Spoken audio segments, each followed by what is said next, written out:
Welcome to the Honest Psychologist podcast, where two licensed clinical psychologists have joined the chat. I'm Dr. Whitney Graff. I'm Dr. Paige Hover. We bring our years of expertise to the conversations you're already having, breaking down the topics shaping culture, social media, and everyday life. No psychobabble, just relatable discussions about how our minds work and why it matters.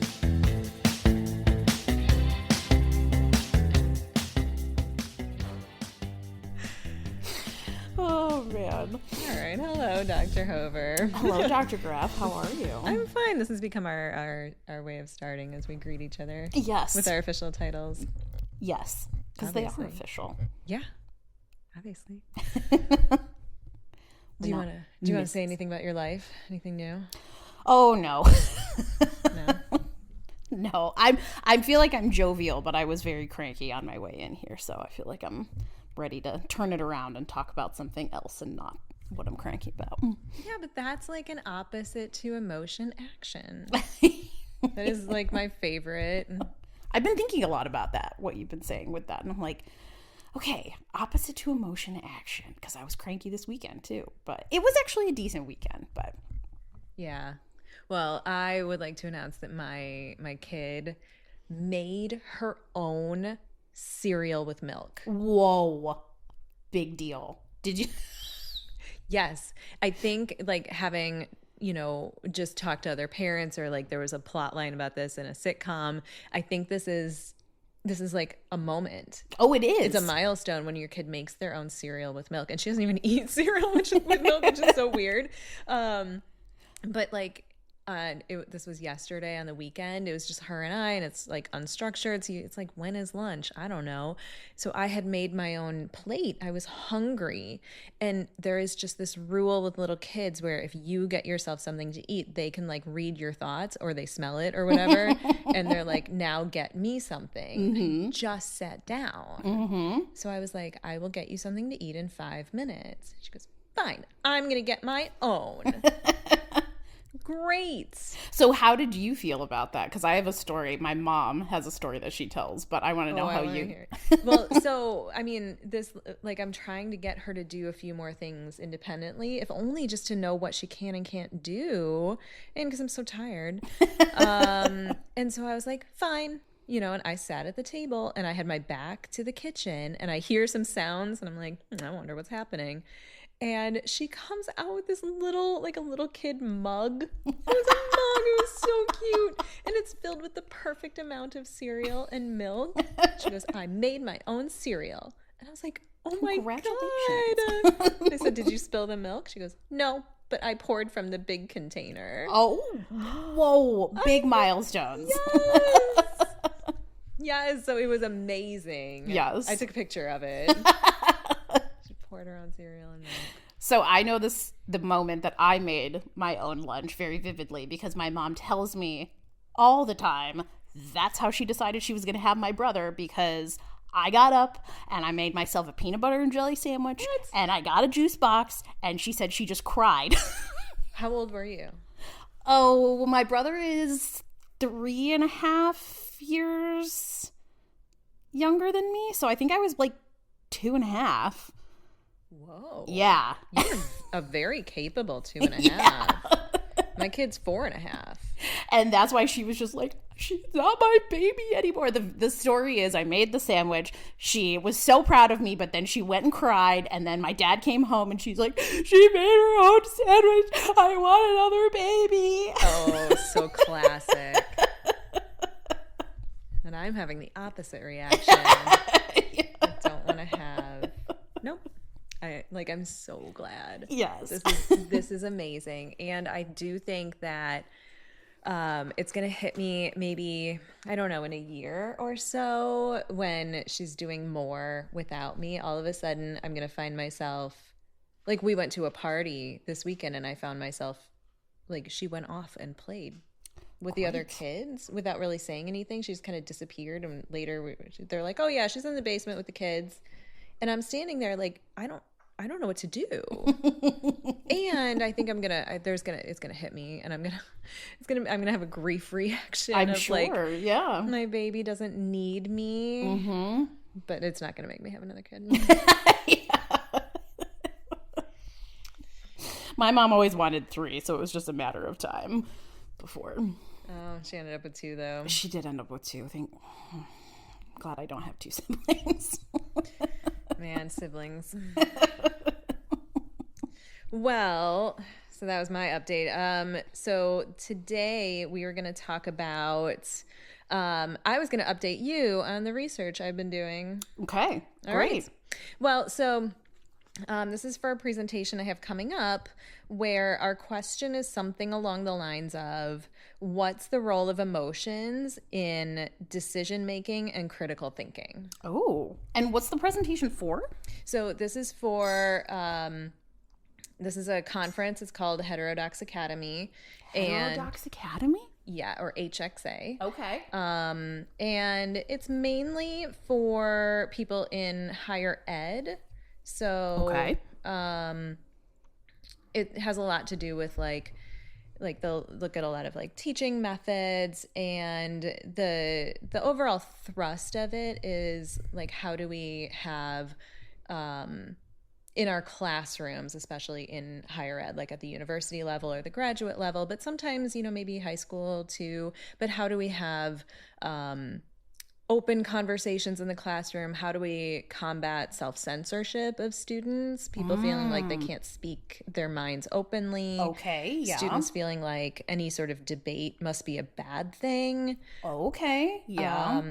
Bringing in controversial topics and just making it so that the instructors feel like they can inspire this kind of open curiosity and inquiry at the university level. Right. The critical thinking that you want to see at those points where you say, hey, what do you think? And it's not crickets. Yeah, exactly. Yeah. Like, they have some research showing the levels of self-censorship amongst university students.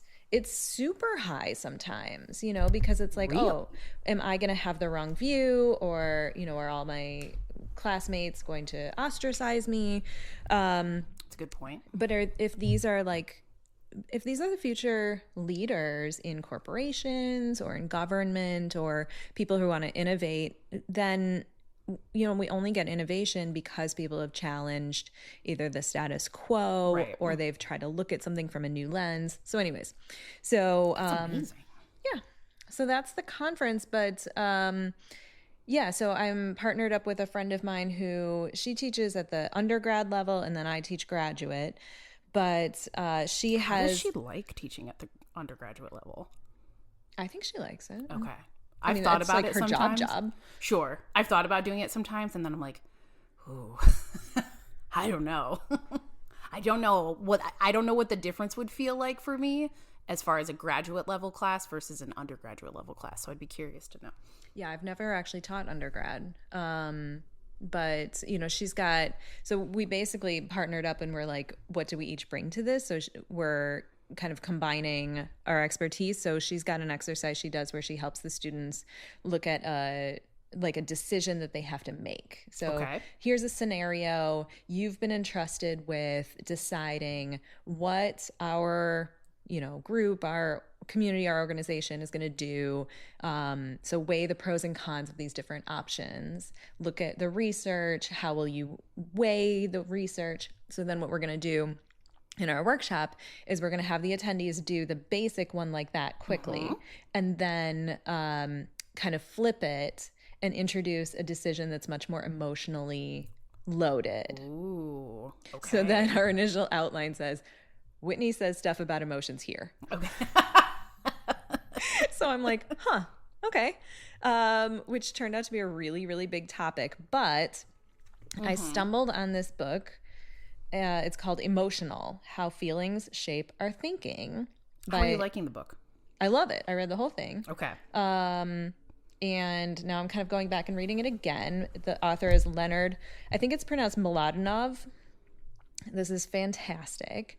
And so this isn't the entire presentation, but this is just such a lovely introduction to the topic. And I think it's worth going into kind of the conclusions he drew by looking at lots of different emotion research. And then this other one that I have next to me is called How Emotions Are Made by Lisa Feldman Barrett. It's under my microphone. And I guess they actually published some stuff together, these two authors. Oh, really? Yeah, she's like one of the leading researchers in emotion research. Great. So, yeah, she's... I'd love to hear more about her research, because oftentimes I feel like emotions is one of those things where it's like, well, there is no research behind it, or it's an abstract concept. And it's like, well, I'm pretty sure there's some science behind it. Like, oh, yeah. Yeah. I mean, so the stuff we know... In fact, a lot of stuff is having to be kind of rethought within, I'm going to say let's at least say since the year 2000, but it's probably even shorter than that. Okay, yeah. So one of the things that we used to think as a field was that, and this actually partly comes from Darwin, it partly comes from maybe Freud to some extent, and some other people around the turn of the 19th to the 20th century, was that there were standard emotions that were like common to people everywhere. Okay. So no matter where you went on the globe, there would be these core emotions that everybody would recognize. Got it. And then all we kind of needed to do as a field, now that we had narrowed that down, is just find either the signatures in brain regions, or how do we just need to define these better, or find what the body does when these core emotions are triggered. And the assumption was that these were all recognizable everywhere, and that the same sorts of things would bring them on. So you've probably heard of it, like happiness, sadness, Right. surprise, Anger. disgust. Okay. All of the emotions in Inside Out.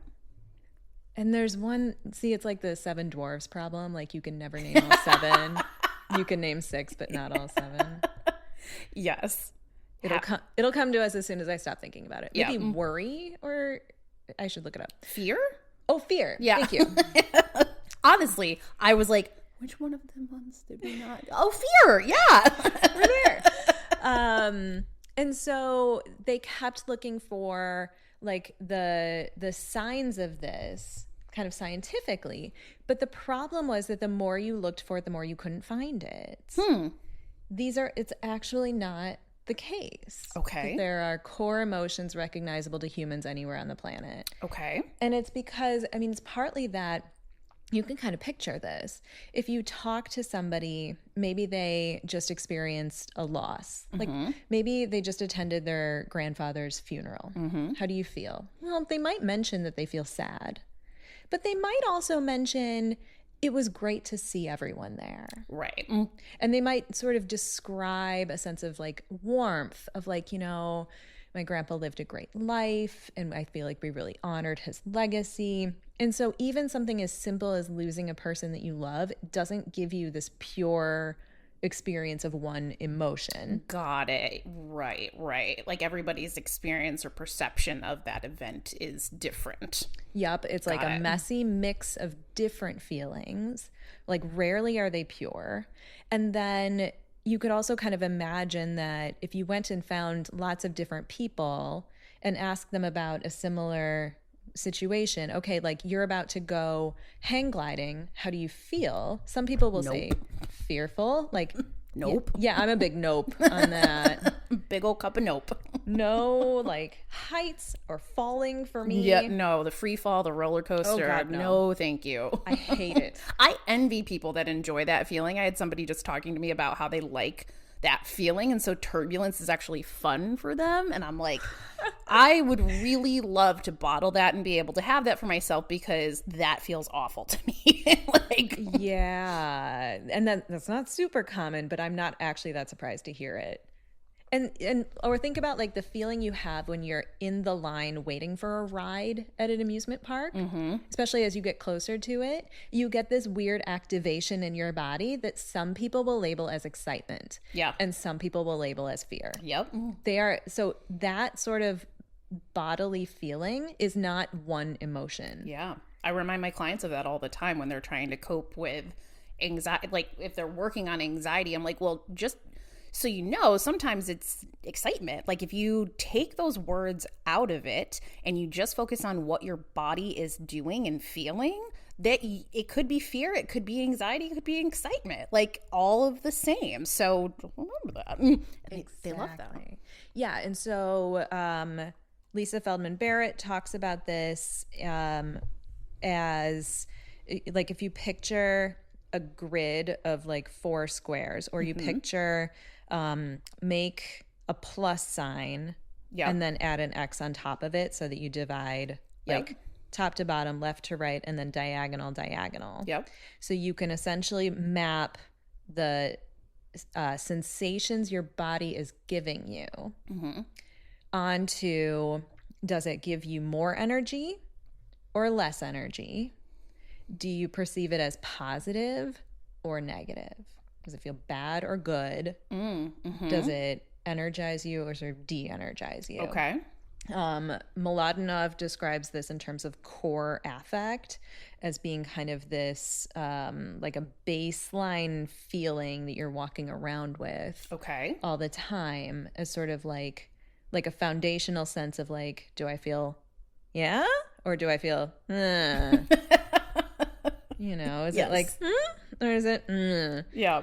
And so essentially that is the only thing that is kind of universal to humans, is just that your body is going to give you a signal either that something is appetitive, meaning like appetite, like good, like I will go towards it, or aversive, ugh, I don't like it, get away from it. Okay. And does it rev you up or bring you down? Sure. Yeah, that makes sense.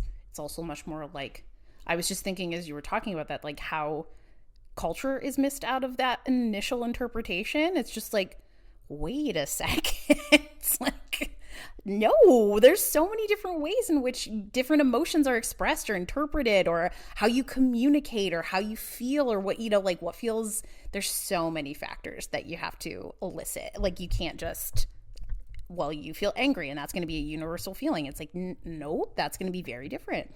No, exactly. So you don't actually feel like at the core level, there's no such thing as feeling angry, but you would feel maybe energized and it might feel bad. Okay, or, yeah.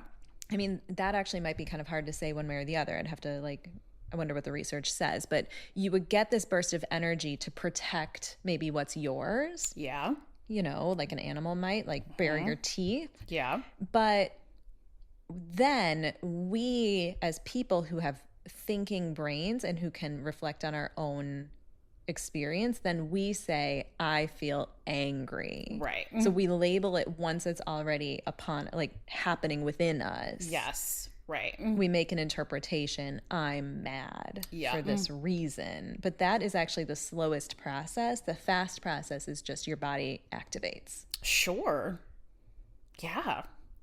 I mean, anger is an easy one to think about that way, because I think that you'll feel that physically, and that's where it's like, yeah, trying to control that bodily instinct and kind of manage that. And when it's, I mean, there's so many thoughts that I have, but yeah. I know, because it's really big. It's a big topic, and you can go so many different directions with it. So then reading this book called Emotional, essentially his big takeaway point is that this kind of bodily experience of your body kind of activating and sending signals and processing, it's all happening. Generally, a lot of it's outside our awareness, because we wouldn't be able to, we can't process all information coming at us. It would totally overwhelm us. And so this emotional system is kind of always running in the background, and it's like fully integrating with what you're thinking and doing. And so he's got these great examples of times when people made a choice and they didn't even realize they were making the choice. Or when you ask them why, they'll say, I don't know. Or like, that was what I felt, or that felt right, or my body just did it. And it's, he's sort of talking about how the emotion is blending with your appraisal of any situation. Okay, right.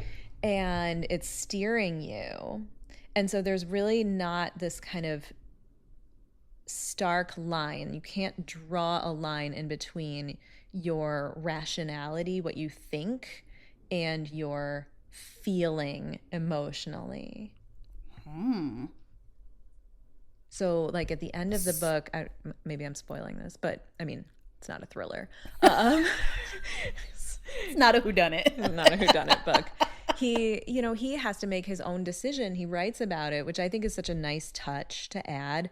And it has to do with his own mother and whether or not in this particular situation, like he had to go between these two choices, like take her to the hospital, which could turn out badly because she's very, very elderly, or keep her at the nursing home, which will almost definitely turn out badly. But, wow. She would have hated to go to the hospital. Okay. But if you leave her at the nursing home, there is no help. Okay. And he says he picked up the phone and they gave him 5 minutes to think about it. Like, call me back in 5 minutes. He picks up the phone. He's about to tell them, keep her in the nursing home.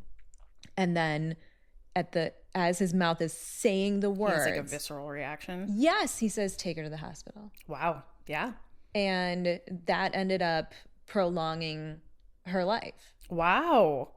That's amazing. Not terribly that. Right. I mean, there was some bad luck too, but like that is really standing out to me because it was like this.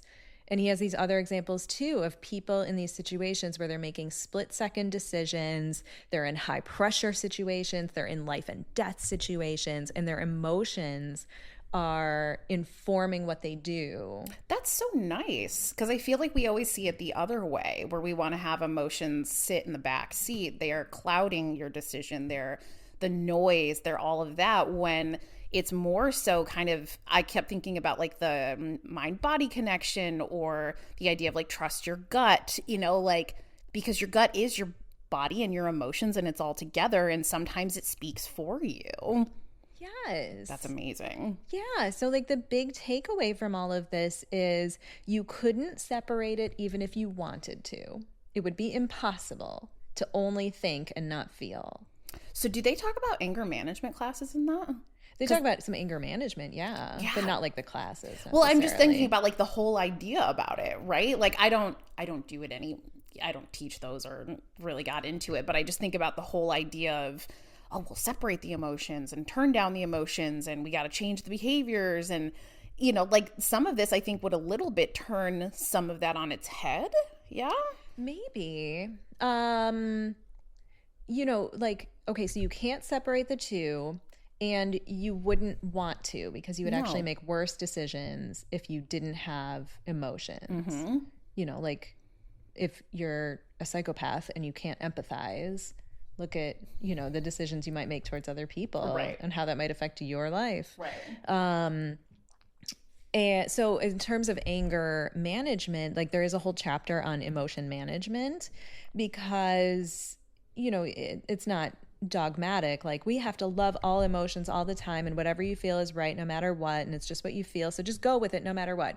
That would be unwise, right? Like any of these can kind of tip into a place that's unhelpful, right? So there's like some different self-report inventories in there to try to, maybe if you don't know, like you and I already know that we're anxious types, so I probably don't need to take the inventory to gauge whether or not I'm more anxious than, I still feel like I might be at the 60th percentile, maybe 60th. I think we're like the average kind of anxiety. Like I think I'm putting myself above average, but not in the like top. Right, like percentages. It's not crippling kind of thing, or like I don't feel crippled, debilitating, or anything like that. Yeah, no, I don't think so. Like, in fact, that to me is how I sometimes make a decision. Is like if it's just your anxiety, controlling you, and that's all you have to say for this decision, then that's probably not a great way to make the decision. Right. If it's just coming from an anxious place, or if it's just about not wanting to feel anxious, then I might actually do it instead. Right.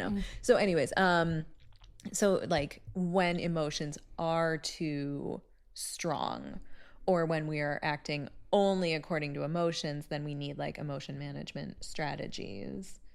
I mean, I think so much about the veterans, that we work with, or just any veterans that maybe experience, PTSD or anxiety, or, the irritability and kind of the behaviors that we see, or the anger management that, we see in the context of the disability exams and CNP exams, that I almost think this helps to, like, I don't want to say normalize, right? Because we don't want to normalize flying off the handle, but I think it kind of helps maybe to put words to why it's so hard. I think it is really hard to control that, because, when you're amped all the time, when you experience something like combat and you come back and you're just amped all the time, like it's activated so easily and it's in a negative space, I think it is really hard to control. You still need to work on it, right? It is stuff that you need to manage, but I think it helps to, I don't know, just clarify a little bit about why it's a struggle. It takes a lot of effort in thinking with that.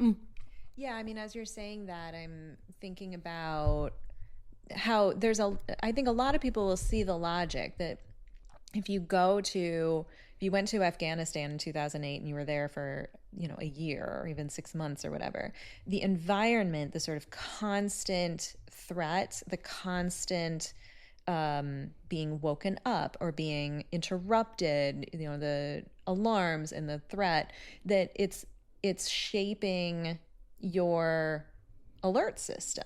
Totally. And I think a lot of veterans and their families maybe get that far, because that makes a ton of sense. It's like, oh, I was trained to be on high alert. But then we're missing a piece where we work to, I mean, people are like, our brains are so plastic. They can be so molded by experience. So what are we doing to to train something new? And maybe some of that stuff, like I've heard that we are additive and never subtractive, that like you never unlearn anything, at least not on purpose, but you could add new ways of coping with that. New experiences. If you were in a situation where you were being exposed to body regulation all the time, maybe sometimes you would still jump inappropriately because there's nothing really of threat, but maybe it could go away faster. Yeah, for sure. And like you said, like what can you normalize that's normal? Well, you could normalize that, like, you've been trained to be on high alert. So like around here on the first Tuesday of the month, that siren goes off. So you could normalize that, like, yeah, you feel weird.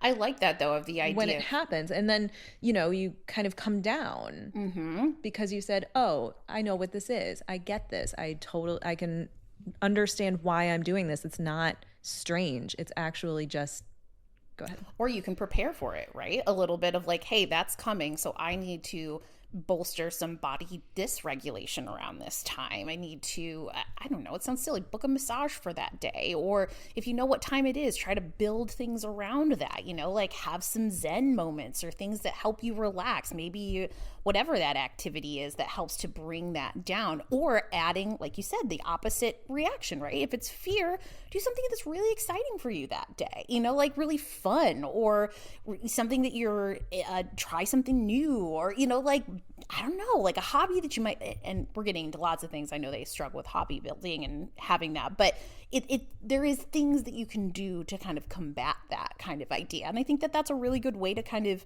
highlight that, is that it's not just something that happens and then can't be controlled. It's hard, but you can work with it. Right. The part that can't be controlled is what's happening that faster than you can process, right? Which is this is just our lot as humans, and it actually has enabled us to do such amazing things in the world, is the fact that we process outside of our own awareness. Right. Yeah. That is a gift in itself, because if you had to think about taking every breath, oh gosh, yeah, you couldn't do anything. No. You have to be able to have things operate without your conscious awareness and control. Yep. And so if this siren sound kicks off, this bodily arousal, agitation, but then your mind does come online, within milliseconds or a second. And then actually you are not in danger. Yep. And so I would actually go a different direction. Is I would say, like, have this on your calendar and then just be aware and do nothing with it. So like, okay, decide where you're going to be when the siren goes off. Like, I'm going to be sitting on my couch. You hear it. Now just pay attention to everything that happens. My heart is pounding, I just broke a sweat, and just sit there and have it. And just go, okay, what else did I notice? I'm trembling a little bit. Okay, what else did I notice? And as you just sit there and you don't judge yourself and you say, I'm not going to duck for cover because I don't actually need to. I'm just going to sit here. You could sit with a piece of paper, heart pounding, my mind just went to a place that I've been to. You could just sit there and pay attention to it. And then eventually that would get kind of boring and you would stop. The acceptance and commitment therapy of the whole process, the acceptance and the mindfulness piece of it. Yeah, you would just sit there and experience it, and then your body would be uncomfortable. I don't like being sweaty and trembly, and then it would actually, because bodies don't like to be like that for a super long time. So if you do nothing, your body will actually stop producing all of that stuff if you're not also going, I can't believe I'm like this. I can't believe this is happening again. I can't believe that, if you don't mentally give it fuel, your body has no reason to continue activating, because it's like, that requires so much resources for your body that it's in an evolutionary sense, that's not very adaptive. Right. Where I think that it's the awareness is so important. I talk with people about that all the time, is like, just being aware that this is happening and that this is, again, not just like normal, but like this is what bodies do, and it's going to be okay, and it's going to, it'll turn off eventually. There's knowledge in that helps people, I think, not freak out so much. Like, it's like the same thing if you had a pain, like a physical shooting pain in your side, and you didn't know what that was, your mind's going to go a million different places, and you're going to panic for a minute until you get some of that information of, oh, this is what gas feels like, or oh no, this is appendicitis. Like, it's not just like, it's like an answer, it's an understanding, it's okay, this is what's happening. And I think a lot of times with emotions, period, but in the context of what we're talking about, if we take the armed services, they don't talk about that. Mental health is just never discussed, and something that is very understandable about, these are the kinds of reactions you would have after this kind of experience, and this is what your body is doing. There is such a relief that comes from, oh, okay, this is what my mind does. This is what my body does. Not this like, what is happening? What's wrong with me? Why can't I like, when you don't have any awareness of any of this stuff, it's easy to spiral, and make that stuff feel so much worse. Yes. Yeah, completely. Yep. So switching topics, do they talk about the whole, we brought this up of like the idea of like anger is like what the top of sadness, secondary to sadness. So I don't think you would find that idea in these researchers. I would guess work. Not. Right. So I'm curious like how that might, I don't even know, how did we come up with that idea? I mean, there's some merit to it maybe, but not always. Like, it's as it became such a blanket thing. I think by then we are by the time we're saying, I'm having anger as a secondary emotion, we are fully in the kind of constructed cultural understanding of our reactions. And I don't mean that in a bad way necessarily. So I think this can be a helpful concept in some situations for some people. Yes. Where they appraise a situation that somehow feels bad. Remember, like, does it feel good or does it feel bad? Right. Okay, so something feels bad and maybe energizing. Or, I mean, it could be, that it's de-energizing too. And so maybe there's a sense of, It feels bad, and I have all this energy with it. And so I'm trying to make sense, because every situation that brings that on has all of this social, cultural detail. Yeah. You right. know, I'm in someone's wedding and they are acting like a bridezilla. Listen to this crazy thing they asked me to do in their wedding. And, you know, they're not letting me get a haircut because I'm going to be standing next to them or something. And so all of that stuff about the wedding and the roles, all of that is social, cultural. But at the core, they had a reaction. Right. The person getting married maybe said something, their body reacted. Now we're in the realm of like, is this right? Is this wrong? Can I do anything about it? There's powerlessness. And so it might, now we're fully in all of the meaning we make of the situation and the reaction to it. And so it might feel better to get angry as a way of like directing the energy than to feel powerless, like, you know, it's her wedding and I can't do anything about it. Or maybe there's a fear, if I do say something, she won't be my friend anymore. Sure. Yeah. But at the same time, you might also be feeling like someone tried to control you. And that doesn't usually, you know, especially in our culture where we place a lot of emphasis on like our freedom and individuality. And so when someone tries to curb your individuality, you probably do have this pushback. And so is that anger? Is it fear? Is it powerlessness? It's all of those things. Yeah, right.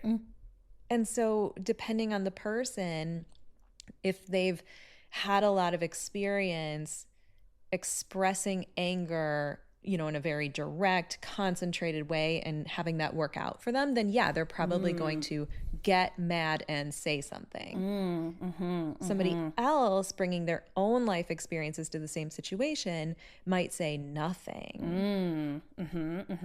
Because they've learned, I can't get angry or I can't say what I want. People will leave me. Right. Or even like the effectiveness of like, how do people respond to anger versus sadness, and what is my experience with that? Yeah. Do you want to say more about that? Well, yeah, just like, you know, how do people respond to tears versus frustration or yelling or things like that? And that, you know, I think is an individual experience of, like, I think I can take it more personally. I think that I learned in my environment that tears got more of an effect than anger did. And so I think sometimes I would cry out of anger or frustration, but that wasn't necessarily, was I sad? Like, yeah, but it was this overwhelm, right? But like some people would communicate maybe sadness or slowing down or a pause to like check in, kind of stuff like that. So I think that the bodily reaction, or, you know, maybe even what I was saying, maybe I would say I'm really sad about this, but there was anger underneath that, I guess, if you're saying underneath, but like more of the other pieces to it. Yeah. And I think that's just like one more element of this is like the evolutionary purpose of the feelings. So from what I understand, Darwin got as far as to say emotions have been part of our evolution. That's great. Right. And then he got it a little wrong because he said, but now that, and this is partly like the time period he lived in, it was the 1800s and we were, you know, getting the steam engine and the industrial revolution was around the corner, and, you know, we were taking on the world and molding it to our vision. So then he basically said, even though these evolved, now we don't need them anymore because now we can just appeal to our rationality, our higher processes. So these emotions are just this, you know, inconvenient thing that hangs around. And that is the part that wasn't true. And it's funny because I feel like we're turning the corner, right? Like when we look at like the Industrial Revolution, everything was like convenient, everything was like productive. And I feel like we're kind of turning the corner where we're really like appreciating the emotions and the emotional intelligence and mental health and all of that stuff, where I think it has always been needed. I don't think it's ever been that it's like evolutionarily not there, but I can see it more so in kind of our conversations about appreciating emotions and seeing them as beneficial and not these like inconvenient things. Right. I think sometimes we can go too far. Oh, for sure. In current trends where it can feel like, well, if it feels that way, it must be that way. You're laughing. I am laughing only because I'm thinking of like, I was thinking today of these like 3 little anecdotes I saw over the weekend on social media just about mental health that is just, it's gone too far. Where the thing that it came up was somebody was going outside to clean up the chicken coop and feed their chickens and wanted to also say, well, I don't know if it's my OCD or my ADHD, but I don't like getting, poop on me, so I wear these like overalls. And I was just like, or you could just be a human that doesn't like to have bird poop on your knees. Like just seems like a very adaptive choice to wear overalls and maybe gloves to clean the coop. Right. And I'm like, it's not a prerequisite. Like, we've gone a little too far in some ways. It's not a symptom of it's anything. Not a symptom. No. I also saw bed rotting is not laziness. And I was like, oh, they're going to talk about how like, okay, maybe we need to rest. We need to respond to our body. No, the second follow-up sentence was, it's an ADHD trigger. And I was like, I'm done. Oh, boy. I'm done. So that's a little bit off topic from what we're talking about. But yes, in emotions and like we can overcorrect for sure. Yeah. It's not that you just let any feeling just ride and you just unquestioningly follow whatever feeling comes up, because anybody who has ever bed rotted will tell you at some point that their neck is sore. Right. I mean, if they're actually like checking in, like at some point this doesn't feel good. Right. To just stay in bed all day. At some point your body is going to be asking you for something new. Yep. And sometimes that's a cue that something's gotten off track. Yep. Because that really wouldn't be a terribly adaptive thing to do a lot of the time. Nope. But to your point, yeah, when your body tells you to rest, it's okay to rest. And then at some point we have to have the sensitivity to say, my body's telling me it's time to get up. Yep. And so I think we have to appreciate and not necessarily just give into every feeling. Emotions can be valid without having to be the only thing, right? It's not going to be the driver of the bus. It's not going to be the thing that makes all of our decisions. It is on the menu, right? We need to acknowledge it. It is part of there and it's useful, but it's not going to be the driving force at all times. Yes, exactly. I don't want us to put emotion on a pedestal. No. That if it feels, it must be correct. Because as we were just saying, everything that you feel is also influenced by everything you've been through and all the things that have shaped you in your life.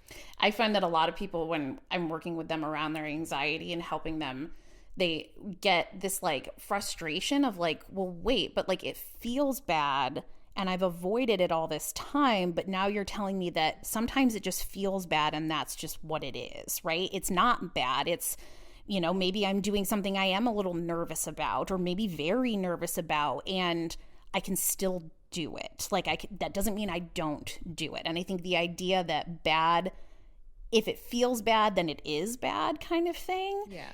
Reworking that, there's a part that feels like, whoa, and sometimes people can feel really like betrayed a bit by their mind, of just like, all this time it's been convincing me that I can't do this. Like, how do I trust anything with my mind or my emotions, right? If you're telling me this feels bad but it's not bad, how do I trust my emotions? And there's a lot of work to have to do around that, but I can understand how that feels. But it is a key piece of working with anxiety to trust that you can feel bad, but it doesn't necessarily mean it determines your action. Yes. Okay. Yeah. The other thing I'll say on this is I think it's always important. This conversation highlights that our bodies really are like little homeostasis kind of craving things. Like it will regulate itself. If it goes too far and gets really hot and overheated, it'll come back down.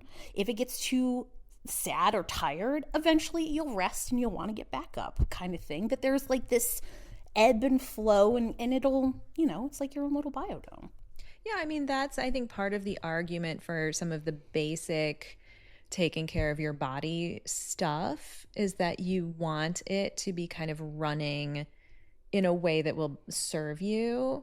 And so if we are making choices to care for our bodies, then we'll be able to trust them to do that sort of thing.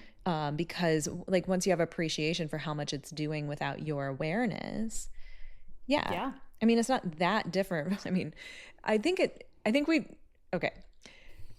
All the time we want to compare either human bodies or human minds and experiences to like machines. Of course. And this, I think, maybe started in those, 1800s years when we started building more complicated machines that were going to start to run the world. And it was like, oh, yeah, you are just the same as a steam engine. You are just the same as an Apple MacBook. Yep. And never is this fully right. No. So, but I still think every once in a while it's not the worst comparison, because just now I was thinking about like your car and the fact that I forgot again to take my car to get an oil change this morning. Oh, I forgot again. It has not had an oil change in some time, and I know that I need to do that, and I just cannot seem to I can't remember this in the morning when I need to take it over.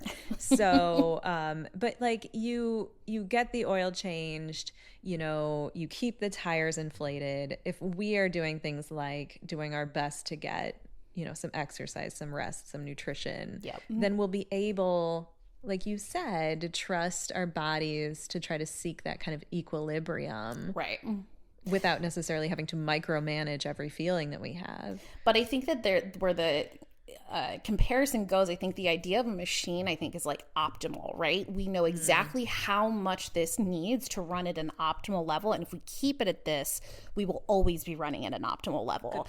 And as a human, we're not, right? We are in it. It's that idea of, homeostasis is that sometimes when it's gonna, like one thing is gonna go down, it will eventually come back up, but we have to pay attention to it. But we're not gonna ever stop it from going from a dip, ever. We're not meant to do that. It's meant to dip to cue us in of like, what? Okay, gotta bring it back over here. And yes, there are many things that we can do to try to stay maybe in an optimal range more often. We don't always want it running on extremes. We don't always want to push the car to empty. We don't always want to wait until it's like screaming for an oil change kind of thing. It's like, okay, we have these general ideas. Your car's not screaming for an oil change, by the way. It might be. It's not broken down No, and then it's being not like, broken you down. really need to change your oil, right? Like we don't want to operate on crisis mode, but like we have to know there's going to be ebbs and flows. And I think there's just always that hope. I think the wellness world, I think, really wants to capitalize on this idea that we can run optimally and perfectly if we just do all these things, and we are humans and we do not operate that way. So yeah, I do not like it. No, that's exactly where my mind went to, is like you see this in different different corners of different groups. So depending on which way you lean, either like politically or if you're a man or a woman or whatever, like, in women's spaces, it's like, oh, we're all supposed to be optimizing our wellness all the time and pouring money into somehow perfecting our bodies and our experiences. And I do not think that is achievable. Nope. And I think that the pursuit of that can be quite harmful. Sure. And then you'll also see this other corner of the internet where, like, apparently guys are raw dogging a flight by, staring into space for hours. And, they're like, I love that that's a universal term of being on a plane without earphones or any kind of book or anything. Just going on a flight. I mean, I sort of understand where you're trying to go with like these dopamine detox things, because I understand that there is a problem where we're seeking dopamine hits all the time and seeking to always feel good. I don't know that it's going to work to go the opposite direction, try to do it to an extreme and somehow achieve the perfect, stable equilibrium. Mm-hmm. And at what point does that turn harmful? It probably won't hurt you to sit and stare into space on an airplane, but it might hurt you once your approved diet has shrunk down to nothing but chicken and broccoli. Exactly. Yeah. I think any extreme is not helpful. And I think that that's still operating in like a crisis mode, right? We work until we are so burnt out, and then we need to completely deprive until then it's like that's ping-ponging. So we have to kind of live in this space where I think that's why you and I gravitate towards acceptance and commitment therapy, just as a practice, but also just like in our own lives of there's a range, right? We have to accept there are good and bad things that happen throughout the day, and we have to make room for a fair amount of that. And then there's obviously there's going to be times where crises happen or where we're elated or whatever, but to only say, okay, well, I have reached a limit where I've burned out. Now I need to go into a cave until I don't want to be in the cave anymore, and then I'm going to go right back into that process. It's like, no, you have to integrate like a middle ground. Yes. Yeah, I do. I like that idea of like always fluctuating in this, we're both like kind of waving our hands up and down, this sort of like wave amplitude, but not super high and not super low and not a perfect, straight line of optimization. Yeah. It's hard when I see, my specialty being burnout, and I put that on all my marketing stuff. And I find people are often looking for that, at times of like, okay, so what's the exact formula that I can be efficient? Because I'm burned out. So I want to be efficient at being healthy. It's like, it's just going to burn you out further. That's what it is. And I often find, so I see that, or I see people who are really, really burned out and they are in this kind of healing phase. And then they get to this place where they're, kind of operating in that middle ground. And it's really hard work to prevent them from going right back into the burnout to then give permission to rest. It's like, nope, we need to get rid of that crisis mentality, and we need to live in this space. But oh, wow, it's hard. I find that integrating post-healing of burnout, like integrating back into life of just like work, or like if they take a sabbatical or something like that and then they want to go back to work, I'm like, okay, well, how do you want to approach work now given what you've learned? We don't want to just wait until you're burned out again and then take another leave. We want to try to prevent that. And oh boy, that's hard because it's living in that middle ground. Yeah. It's even hard to define it. It's 100%. Yeah, for sure. Okay. Any other thoughts on this topic? No, I think it was a great topic. Emotional intelligence and all sorts of good stuff. So cool. Yeah. All right. We'll tune in next time. Bye.